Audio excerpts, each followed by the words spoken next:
అయ్యా మీరందరూ అయిపోగానే అదే బైబుల్ తీసుకొని అక్కడికి వెళ్ళి అక్కడ కూడా కొంచెం సేపు బైబుల్ గురించి మాట్లాడుకొని మనమే కదా, మనతో పాటు అక్కడ వాళ్ళు ఎవరైనా వస్తారో మనకు తెలియదు కాబట్టి మనం ఇక్కడి నుంచి అక్కడికి వెళదాం. అక్కడ వాళ్ళు ఏదైనా భోజనాలు పెడితే తిందాం, మన గృహాలకు మనం వెళదాం. క్లుప్తంగా అంతా క్లుప్తంగానే ఉంటుంది కదా, అంతా కూడా ఎట్లా ఉంటుంది, క్లుప్తం. దేవుని వాక్యం కూడా క్లుప్తంగా ధ్యానం చేసుకుందాం. చూడండి,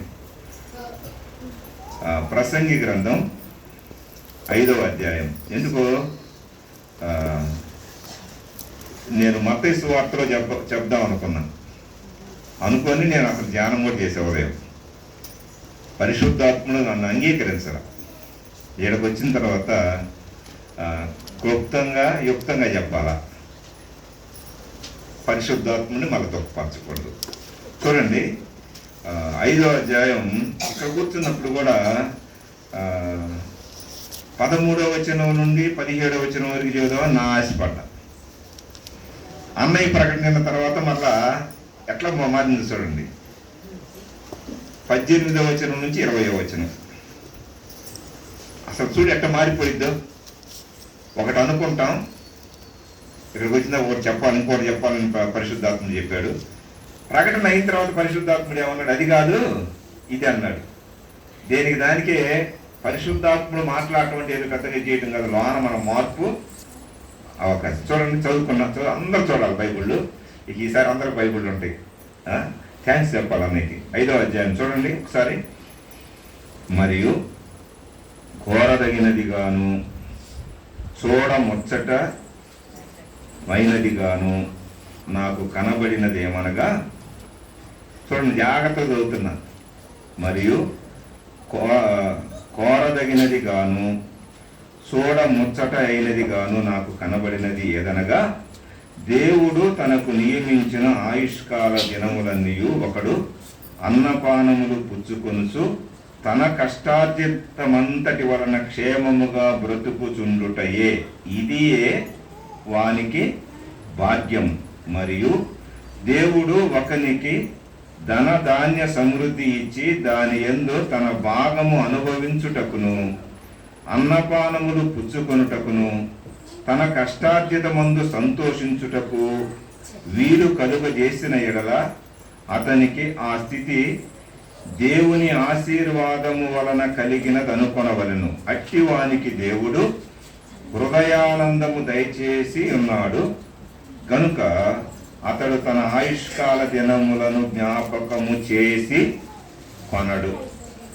ఒక్క మాట ప్రార్థన చేద్దాం, తలవంచండి. పరిశుద్ధుడా నీకు స్తోత్రాలు. ఆరాధనలో మీరు కృప చూపారు నాయన. ప్రకటనలన్నీ ఏమి చేయకపోయినా అందరి గురించి ఆలోచన చేసే కృప మీరు మా అందరికి దయచేయండి. మా నాయన, మా తండ్రి, చదువుబడిన లేఖనంలో నుంచి మీరు మాతో మాట్లాడండి. సుబ్బారావు గారికి మంచి మనసు ఇచ్చారు. బైబిళ్ళు నాయన సగం రేటుకి ఉచితంగా పాటల పుస్తకాలు కూడా అయ్యా ఆలోచన కలిగి దేవుని సన్నిధికి వస్తున్నాం ప్రభువా. అయ్యా మరి మా దేవా, మీరు మాకు ఇచ్చినవి వృధా చేయకూడదు. మేము నాయన అయ్యా చేజాపేవారంగా కూడా ఉండకూడదు. అయినా బేదల పట్ల మీ కనికరం చూపండి, సహాయం చేయండి. చదువుబడిన లేఖనం మా అందరితో మాట్లాడి మీ నామానికి మహిమ తెచ్చుకోమని యేసు ప్రభు నామమున ప్రార్థన చేస్తున్నాం తండ్రి. చూడండి, కోరదగినది కోరుకోవాలి. ఇప్పుడు రెండోది అక్కడే ఉంది, ముచ్చట అయినది. చాలా మంచి మాటలు కదా. మీ కోరికలు తీరుతున్నాయి. బైబుల్ ఇస్తున్నారు, పాటల పుస్తకాలు ఇస్తున్నారు. ఇది ఒక సంతోషమే ఇది దినం కదా. ఎప్పుడు ఇంతకుముందు కూడా చెప్తా ఉన్నా, బైబుల్ మనం మోస్తే మనల్ని బైబుల్ ఇచ్చిన దేవుడు మోస్తాడు. బైబుల్ మోయదు, మళ్ళా బైబుల్ ఇచ్చిన దేవుడు మోస్తాడు. అందుకే చిన్నపిల్లలు కూడా, సండే స్కూల్ వాళ్ళు కూడా క్రొత్త నిబంధన అయినా ఇవ్వండి. అయ్యా సండే స్కూల్ టీచర్స్, మీరు ఎట్లా చేస్తారో మాకు తెలియదు. ఎట్లా చేస్తారో మాకు తెలియదు కదా. వాళ్ళకు కూడా చిన్న బైబిల్ ఒకటి ఉంటే వాళ్ళకు కూడా పాటల పుస్తకాలు మరి అవే ఇవో ఏదో ఒకటి ప్రార్థన చేసి మీరు కొనసాగించుకోండి. చూడండి, ప్రసంగి ఇది ఒక బిరుదు. ఈయనకు 4 పేర్లు ఉన్నాయి. దావీదు, అమ్మ నా వైపు చూసి వినండి, 4 ముక్కలన్నా మన మనసులో వేసుకుంటే 4 మాటలన్నా 4 వైపు నుంచి వచ్చేటువంటి వాటిని మనం ఎదిరించగలం. ఏ ఒక్క మొక్క పోయినా ఎటు నుంచి గాలి వచ్చిందో తెలియదు. చూడండి, దావీదు యొక్క కుమారుడు అని రాయబడదు. బెత్షెబా తీసుకొచ్చి పెడతాడు దేవుడు. ఏదన్నా కానీ సొలొమోను ఆయన పేరు, చాలా జాగ్రత్తగా. సొలొమోను బంగారు దేవాలయం కట్టాడు. మంచిదే, అంతవరకు వదిలేసేయండి. అంతవరకు వదిలేసేయండి. ఆయన ఏమన్నారంటే వాళ్ళ అమ్మ నాన్న ఆ పేరు పెట్టుకొని మురిసిపోతా ఉన్నారు. ఇంకొక ఆయన వచ్చాడు, ప్రవక్త వచ్చి, ఏందా దావీదు మహారాజా, నువ్వు పెద్ద రాజువి, ముసలితనంలో ఒక అమ్మాయిని ప్రేమించి కానీ ఒక అబ్బాయి భార్యను దగ్గర వచ్చి నువ్వు ఉంచుకున్నావు, నువ్వు ఎంత పనికి మాను అది అన్నాడు. ఆ మాటలు నేను ఎట్లా చెబుతున్నా. వృద్ధుడండి, తప్పు చేయడానికి ఒక వృద్ధుడైనా ఇది లేదు. ముసలోడు కూడా కామాంధుడు అవ్వచ్చు. రాజు దావీదు, ఆయన మనం కించపరచం, కానీ అక్కడ రాయబడింది దేవుని దృష్టికి అది దుష్కార్యంగా రాయబడింది. దేవుడే అన్నాడు, నాతాను ప్రవక్త వచ్చి అంటున్నాడు, నువ్వు భ్రష్టుడు అయ్యా అన్నాడు. ఆ మనుష్యుడవు నీవే అన్నాడండి. రాజును కూడా అన్నాడు. అయితే దావీదులో ఉన్న మంచి గుణం ఏంటంటే అప్పటికప్పుడే పశ్చాత్తాపడి అన్నాడు. ఆయన ప్రేమించి ఇచ్చింది కదా కుమారుణ్ణి సొలొమోను పేరు పెట్టుకున్నారు. ప్రవక్త చదివే ప్రవక్త వచ్చి అంటున్నాడు, ఏందా మీ అబ్బాయికి ఏం పేరు పెట్టావు అని అంటే, ఆ ఏదో రెడ్డి పెట్టుకున్నానంట. ఏదో ఏంది నీ ఇష్టమైంది, ఎదీద్యా అని పేరు పెట్టు. ఏంటిది చెప్పండి, అది ఎన్ని రెఫరెన్స్లు చెప్పండి. ఇప్పుడు ఎదీద్యా ఇది బాగానే ఉంది. వీళ్ళు ఇద్దరు పెట్టుకొని బాగానే ఉంటే తర్వాత ఇదే ఈ సొలొమోను రాసినటువంటి సామెతల్లో 30వ అధ్యాయం మొదటి వచనం చదివాను. చాలా అద్భుతంగా ఉంటుంది. ఒకసారి ఇప్పుడు కనకయ్య అన్న పెద్ద కుమారుడు ఏదో వాళ్ళ ఇంటి మీద చెప్పినట్టు గుర్తు నాకు ఇది. అన్న గుర్తు చేయలేదు. ఈరోజు ఆరాధన కూడా లేటుకు వచ్చాడు. ఏందన్నా ప్రార్థన చేద్దాం. యాగూరు పలికిన మాటలు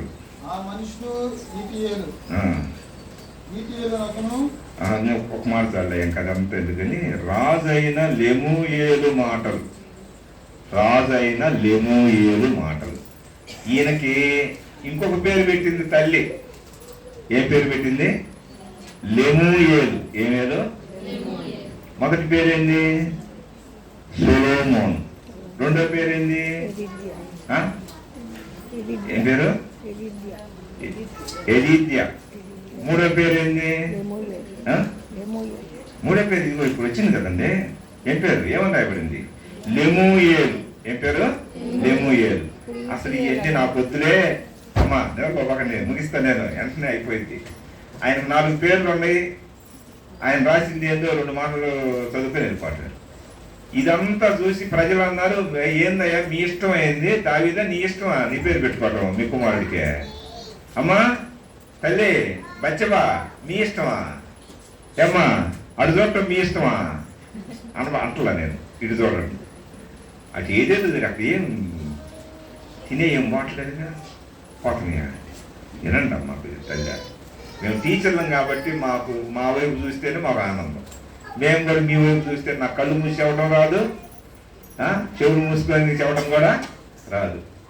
నాకు చెవుడు రావాలని మీరు అందరూ ప్రార్థన చేయండి, అప్పుడు మీరు ఎత్తని చూసుకోవచ్చు కదా. కళ్ళు పోవాలని కూడా ప్రార్థన చేసుకోండి. ఎందుకు చెబుతున్నానంటే మనం జాగ్రత్తగా ఉండాలి. దావీదు అన్నాడు, ఏమన్నాడు?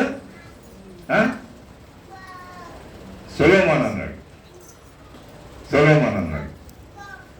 వాళ్ళ ప్రవక్త వచ్చి ఏమన్నాడు? ఎదీద్యా అన్నాడు. ఏమన్నాడు? ఇష్టపడ్డాడు. ఇప్పుడు వాళ్ళ అమ్మ అంటుంది, ఇది ఎందుకు? నా కుమారుడు కిరీటం, నా కుమారుడికి అసలు ఎట్లా నువ్వు పోయిన తర్వాత మా మేము పగబడతారు అది ఇది అని చెప్పి ఆ కుమారుడికి ఏం పేరు పెట్టింది? లెమూయేలు అంది. ఏం రాసినయే అవి కూడా. ఏం పేరు? లెమూయేలు. అసలు మీదంతా ఏందయ్యా, మమ్మల్ని సంఘం అంతా వదిలిపెట్టి సమాజం అంతా వదిలిపెట్టి మమ్మల్ని వదిలిపెట్టి మీరు పేరు పెట్టుకుంటారని వాళ్ళందరూ వచ్చి ఈయనకి ఏం పేరు పెట్టారు తెలుసా? ప్రసంగి. అర్థమైంది నా మాటలు? ఏమన్నారు? ప్రసంగి అంటే ప్రసంగి. ఆ అర్థాలు రాయబాకండి ఇప్పుడు, మళ్ళీ అర్థాల్లో లాగితే నేను అక్కడే నిలబడిపోతాను. ఈ 4 పేర్లు కలిగిన ఈ వ్యక్తి తన చివరి దశలో ఇంక అయిపోయింది. ఏ దేవాలయం అయితే కట్టాడో, ఏ మందిరంలో మందసం పెట్టుకున్నాడో, దేవుని ఎడల అంత భయభక్తులు కలిగి ఉన్నాడో, దేవుడు ఆయన్ని నువ్వు కోరుకోవయ్యా, నువ్వేడు కోరుకుంటే నేను అదే ఇస్తానని చెప్పినటువంటి దేవుడు కోరుకున్నవన్నీ కోరికలు తీర్చాడు. కోరుకో సొలొమోను అన్నాడు, అనలేదండి? కోరుకో దావీదుకు లేదు అది. నేను కడతా అని పోగేశాడు. నువ్వేందా కట్టేది? నువ్వు ఆపయ్యా, నువ్వు ఆపు, నువ్వు తప్పిపోయావు, నువ్వు కాదు కట్టేది. ఎవరు కట్టాలా? సొలొమోను కట్టాలా? సమాధానానికి కర్త పేరు అది.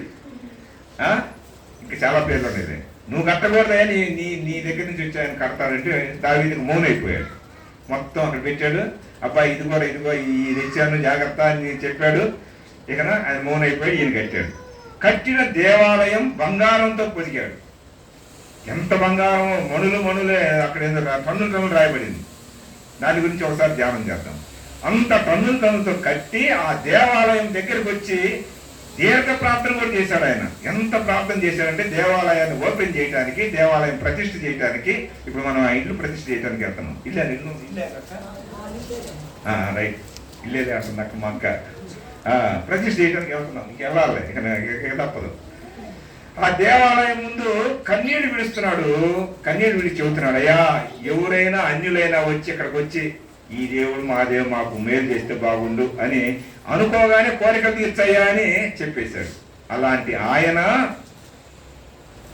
1000 మంది, మొత్తానికి 300 మంది భార్యలు, 700 మంది ఉంచుకున్నాడు. ఇక ఎంత భ్రష్టుడో అంటే ఆయన్ని మనం అనలేము. ఆ మాట రాయబడింది. ఆ చివరి దినాల్లో అన్యుల దేవతలు అన్యులను పెళ్లి చేసుకొని ఇష్టం వచ్చినట్టు ఉండి అన్యుల చేత త్రిప్పబడ్డాడని రాయబడింది. త్రిప్పబడ్డారు, స్త్రీలు తిప్పేశారు. తిప్పగానే మనసు మారిపోయి ఏ దేవాలయం అయితే కట్టాడో అదే దేవాలయం ఎదుట బలిపీఠాలు కట్టాడు, విగ్రహారాధన కట్టాడు. ఇంకా చెప్పాలంటే విగ్రహాలు నిలిపి వాటికి పూజ చేయించాడు. అందుకని సొలొమోను గురించి చరిత్ర అంతటితోటి అయిపోయింది. అయితే ఆయన జ్ఞానవంతుడండి. మనుషుల గురించి చదివేటప్పుడు, జంతువుల గురించి చదివేటప్పుడు, మొక్కల గురించి చదివేటప్పుడు ఈయన రాసినయే. ఇవన్నీ మనకొద్దు కానీ ఇప్పుడు అంటున్నాడు, చివరికి అంతా అయిపోయి అంటున్నాడు, ఈ సూర్యుని కింద చూస్తున్నానయ్యా, అంతా వ్యర్థమే, ఏది కూడా పనికిరాదు. అసలు నేను ఆలోచన చేస్తున్నానయ్యా, నేను ఆలోచన చేస్తాను. ఏమంటున్నాడు చూడండి, మరియు అంటున్నాడు, చాలా ఉంది. కోరదగినది గాను చూడ ముచ్చటైనది గాను నాకు కనబడినది ఏంటంటే దేవుడు అయ్యా నాకు కోరదగింది ఒకటి కనపడుతుంది. ఇంకొకటి చూడముచ్చటగా ఉందంట. ఎట్టుంది? ఇప్పుడు అక్కడ ఓటం చూడముచ్చటగా, ఇల్లు చూడముచ్చటగా, అమ్మాయి ఉంటుందా లేదా? ఉండాలా? చూడముచ్చటగా ఉన్నది నాకు ఒకటి కనపడుతుందయ్యా. ఏంటంటే దేవుడు తనకు నియమించిన ఆయుష్కాల దినములన్నీ ఒకడు అన్నపానములు పుచ్చుకొనుచు తన కష్టార్జితమంతటి వలన క్షేమముగా బ్రతుకుతున్నది ఒకటి. అంటే ఏమి లేదు, ఏ రోగం లేకుండా, ఏ జబ్బు లేకుండా కష్టపడుతున్నాడు తింటున్నాడు, కష్టపడుతున్నాడు తింటున్నాడు, కష్టపడకుండా తింటున్నా. అసలు ఆయుష్కాలం ఎట్లా ఉన్నాడు? ఎవరి మీద ఆధారపట్ల. అర్థమవుతుందా? ఒక డాక్టర్ తెలియదు, ఇంకొకరు ఎవరు తెలియదు. ఆ మాట రాయబడింది చూడండి, దేవుడు తనకు నియమించిన ఆయుష్కాలం. నీకు నాకు ఒక ఆయుష్కాలం నియమిస్తాడు. దాన్ని ముందుగానే తీసుకుంటే దాన్ని ప్రాణహత్య అంటారు. మన వాళ్ళు చాలా మంది పేపర్లో ఆత్మహత్య అని రాస్తారు. ఆత్మహత్య ఉండదు, ఏంది అట్లా అలవాటు అయిపోయింది. అది చేయకూడదు. మనం ప్రభువుని నమ్ముకొని ఆరాధన చేసేటువంటి మనం ఎంత భయంకరమైన పరిస్థితులు మన కుటుంబాల్లో ఉండా మనం చంపుకోకూడదు. తల్లి, అమ్మ చెబుతున్నాను, ఎప్పుడు చెబుతా ఉంటాయి మాట. అది గనక చేసుకుంటే యోధాకి మనకి తేడా ఏమీ లేదు. వాడు డైరెక్ట్గా ఇప్పుడు ఎక్కడున్నాడు? పాతాళంలో పడి ఏడుస్తున్నాడు. కంటే ఇంటి వాడని అక్కడ రాయబడింది కాబట్టి నేను కూడా అంటున్నాను. వినండి, ఆయుష్కాల దినములన్నంట ఒకడు అన్నపానములు పుచ్చుకోవటం, ఏ రోజుకి ఆ రోజు తన కష్టార్జితం, కష్టపడుతున్నాను, నేను కష్టపడుతున్నాను, ఇదిగో నేను కష్టపడుతున్నానని అనుకుంటూ కష్టార్జితం వలన క్షేమంగా బ్రతకటం. ఎట్లా అసలు క్షేమంగా ఉండటం అంటే ఏ శత్రువు లేకుండా కదా, ఎటు భయం లేకుండా అతను కష్టపడుతున్నాను, నాది నేను తింటున్నా, ఇంకా నాకేం భయం అని బ్రతుకుతూ ఉన్నట్టే అది కోరదగింది, అది ముచ్చటించుకోవాలి. అసలు చూడు, అతనేమనుకోవాలా, ఇది అతనికి భాగ్యం. ఏంది భాగ్యం అంటే ఏందేందో అనుకోబాకండి. మనం కష్టపడింది మనం తింటే, అది అడిగితే మనం సుఖంగా సంతోషంగా ఉంటే అదే భాగ్యం. అంతకంటే భాగ్యం ఏమైనా ఉందా? మనం 1 కోటి రూపాయలు సంపాదించాము అనుకోండి, రూపాయి కూడా తింటానికి లేదు, తింటే సస్తాం. ఎట్లా ఉంటుంది? మన భాగ్యవంతులు భౌతికంగా చెప్పండిలే, భాగ్యవంతులం కాదు కదా. ఆ మాట చెబుతున్నాడు, ఇది వానికి భాగ్యం అని ఒక మాట చెప్పి, ఇది చాలా పెద్ద ప్రసంగం, నేను అట్లా కుదిస్తాను ఇంకా 5 నిమిషాల్లోనూ. మరియు అంటున్నాడు, దేవుడు ఒకనికి ధన ధాన్య సమృద్ధి ఇచ్చి దాని యందు తన భాగము అనుభవించుటకు, ఎవరి భాగం వాళ్ళదే, అంతా తినేరు. నేను కష్టపడ్డాను, నేను చేశాను అని తల్లిదండ్రులు కూడా ఉన్నారు, ఉండలేదా? నేను కష్టపడ్డా, ఏది నువ్వు కష్టపడింది, నేను చేశా, నేను సంపాదించా, నేను కొన్నా, నాది, ఇవే జరుగుతున్నాయి. అక్కడ అంటున్నాడు, ధనధాన్య సమృద్ధిని ఇచ్చి దేవుడు ఒకనికి వాని యందు తన భాగము అనుభవించడానికి, అన్నపానములు పుచ్చుకొనటానికి, తన కష్టార్జితమందు సంతోషించుటకు వీలు కలుగజేసిన ఎడల ఇవన్నీ ఇస్తే వాడేమనాలా? ఒక మాట అనాలా. ఆ మాట చదవండి అందరూ. అతనికి ఆ స్థితి దేవుని ఆశీర్వాదము వలన కలిగినది అనుకోవాలి. అనుకోలేదంటే వాడంత దరిద్రుడు ఇంకొకరు లేడు. భాగ్యం ఇచ్చాడు, ఆయుష్ ఇచ్చాడు, ఆరోగ్యం ఇచ్చాడు, ఇంకేమి చుట్టూ నెమ్మది ఇచ్చాడు, సంతోషం ఇచ్చాడు, ఇంకేం కావాలి చెప్పండి? కమ్మగా తింటున్నాడు, కమ్మగా కష్టపడుతున్నాడు, కష్టపడుతున్నాడు, పని చేస్తున్నాడు, దేవుని సన్నిధికి వస్తున్నాడు. ఇంకా అట్లా అనుకోండి కాసేపు. ఏ డాక్టర్ చెయ్యి కొట్టుకోవాలా, ఏ డాక్టర్కి చెయ్యి చూపించాల. పరమ డాక్టర్ని నమ్ముకున్నాడు, ఆయన ఏ వ్యాధి పెట్టలా, ధన సమృద్ధి ఇస్తున్నాడు. దానం లేదంటే ఈసారి ఆ ప్రసంగం చేస్తాం, ముందు చెప్పాలి. అది ముందు చెప్పాలనుకుంటే ఈసారి ఎనకదైపోయింది కదా, ఈసారి చెబుతాది. అమ్మ వినండి, నిద్రపోకండి, నిద్రపోతే కొంచెం ధనం పోయింది. అక్కడ దాకా వచ్చి మీకు బంగారం ఇస్తామంటే మాకు బంగారం ఉంది, వెండి ఉంది అట్ట. ఆ వెండి కూడా పోయింది. తర్వాత ఏమంటారు, కర్ర కొయ్య ఏంటన్నా ఆలస్యం వచ్చాడు అన్నాడు, చేయాలయ్యా అంటున్నాడు. కొంచెం ఆలస్యం అయింది, అత్తోళ్ళు ఏమనుకోండి. వినండి అమ్మ, ఇదిగో అతనికి ఆ స్థితి దేవుని ఆశీర్వాదం. మనకు ధనం వచ్చినా మనకు ఆశీర్వాదం, మనకి అంటే ధనం వస్తే ఆశీర్వాదం ఎట్లా అనుకునేది? మళ్ళా ఏ ఆశీర్వాదం? ధనం, ఏ భాగ్యం? ఒకని యెహోవా రక్షణ, అది యెహోవాది. దేవుడిచ్చే రక్షణ అది యెహోవాది, అది భాగ్యం. రక్షించబడిన మనం భాగ్యవంతులం. ఇశ్రాయేలు నీ భాగ్యం ఎంత గొప్పది. అతను అనుకోవాలంట, మనం అనుకోవాలంట. ఒక కారం మెతుకులు తింటున్నా, ఒకసారి లేకపోయిన డబ్బు అన్నాలు లేకపోయినా మనం ఏమనుకోవాలంట, అతనికి ఆ స్థితి దేవుని ఆశీర్వాదము వలన కలిగినది అనుకోవాలి. రక్షించబడిన బిడ్డ, పురుషుడు గాని స్త్రీ గాని, అది ఎవరి వల్ల వచ్చింది? ఈ రోజు బ్రతికామంటే ఎవరండి? ఆయుష్కాలం. ఆ కరోనా టైంలో ఇంత పెట్టుకున్నారు, సిలిండర్లు పెట్టుకొని చచ్చారు. కోట్లు ఖర్చు పెట్టి, మనకు తెలుసు బాలసుబ్రహ్మణ్యం కోట్లు పెట్టాడు, పేపర్లో రాసింది. కోట్లు పెట్టిన ఏం లేదు, సిలిండరు. అమ్మా దీని గురించి ఇంకోసారి చెబుతా, ఎందుకంటే మనకు అనేక జ్ఞాపకం వస్తున్నాయి కానీ చెప్పలేము. మనం రోజు పీల్చుకుంటున్నాం, గాలి పీల్చుకుంటున్నాం, వదులుతున్నాం. ఆక్సిజన్ ఇచ్చాడు, బతికించాడు, ఇంతకంటే భాగ్యం ఏమన్నా కావాలా? అమాసులను ఇంకో చదువుకొని ముగించుకుందాం. అతనికి ఆ స్థితి దేవుని ఆశీర్వాదము వలన కలిగినది అనుకునవలను. అట్టి వానికి దేవుడు హృదయ ఆనందం. ఏమాటది? నువ్వు ఎంతున్నా నాకేం లేదన్నా అని అనకూడదు. అసలు ఏం లేకపోయినా అసలు మనం ధనవంతులు అని చెప్పాలా? ఏం చెప్పాలి చెప్పండి? భాగ్యవంతులు అని చెప్పాలా? ఏం చెప్పాలా? మనం చెప్పండి ఒకసారి. ఏందమ్మా ఆరోగ్యం? నాకేం ఆరోగ్యం అయిపోయా. ఇక ప్రార్థన ఎవరు ఎక్కడుంటాడు? దేవుడు నాకేమన్నా ఇప్పుడు బతికించాడు. ఏదో కొద్దిగా ముళ్ళు పెట్టాడు, పౌరుకు ముళ్ళు పెట్టినట్టు నాకు కూడా కొద్దిగా ఒక గడ్డ ఉంది, లేకపోతే ఒక జ్వరం ఉంది, లేదా అది ఉంది ఇది ఉందని చెప్పి దేవుణ్ణి కనపరుస్తూ మనం భాగ్యవంతులు అన్నా అని అంటే దేవుడు ఏం చేస్తాడు? ఆ భాగ్యములో హృదయములో సంతోషాన్ని ఇస్తాడు. ఆ మాట చూడండి, హృదయానందము దయచేసి ఉన్నాడు కనుక అతడు తన ఆయుష్కాల దినములను జ్ఞాపకం. ఎందుకు? ఎంతకాలం బతుకుతాము, ఎప్పుడు పోతాము, వాళ్ళకంటే ముందు పోతామేమో, ఏమో ఇట్లాంటివి వద్దు. అసలు మనం ఎంత భాగ్యవంతులు అండి. దీన్ని ముచ్చటించుకోవాలా. ఏం చెప్పచ్చా అడగండి. ముచ్చటైనది ఇది ముచ్చటి. ఈ ముచ్చట పెట్టుకోవాలా. ఏ ముచ్చట్లు పెట్టుకోవాలా? నువ్వెంత ధన్యరాలు అంటే నువ్వెంత ధన్యరాలు అనుకోవాలి. అమ్మో నీ అంత కిడియాతి లేదు, అయ్యో నీ అంత దరిద్రుడు లేడు. అర్థమవుతుందా? చాలా ప్రసంగం చాలా పెద్దది, కానీ ప్రసంగం ఏం చేశాడంటే కొద్దిగా ఇట్లా చేయయ్యా అన్నాడు. ఆ మాట చూడండి, హృదయానందము దయచేసి ఉన్నాడు కనుక అతడు తన ఆయుష్కాల దినములను జ్ఞాపకము. ఎప్పుడు చచ్చిపోతే ఏమి, ఇప్పుడు ఎట్లా చనిపోతుందా నేను అంత ధన్యుడిని, అయ్యో ఎందుకయ్యా అంటాడు. మా ఊళ్ళో ఒకసారి ఇట్లానే, అమ్మా తినండి, నేను ఇట్లానే చనిపోతే నాకు చాలా మేలు అంటే ఒక ఆమె ఉంది కదా, అయ్యయ్యయ్య అట్ట జరగకూడతాను. ఆమె ఇష్టమా లేదా ఆయన ఇష్టమా? చెప్పండి.